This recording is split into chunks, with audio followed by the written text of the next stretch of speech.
As you start helping, and to anyone in here, as you start doing this, people will come to you. Para kang lollipop, nahulog sa sahig, wala pang langgam, maya-maya nilalanggam na. Assuming, of course, finalad yung instructions ko sa Module 1, that we are a certain pain. Kasi mas madali kasi talaga magbenta if your product is solving a certain problem, a solution to a certain pain. But anyways, eventually people are gonna come to you. People are gonna email you. People are gonna tell you their stories. They're gonna give them advice. And then eventually, magkakaroon na ng mga testimonials. And eventually, lalaki kayo ng lalaki kayo ng lalaki. Okay? Do I make sense, guys? It's just really about persistence.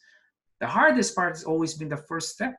Yun eh. Always been the first step. But once you've overcome that, boom, it gets better and better. And then you get excited and excited and excited. Wait, before you go, do not forget to click that red subscribe button below. Appreciate it. Thank you for watching.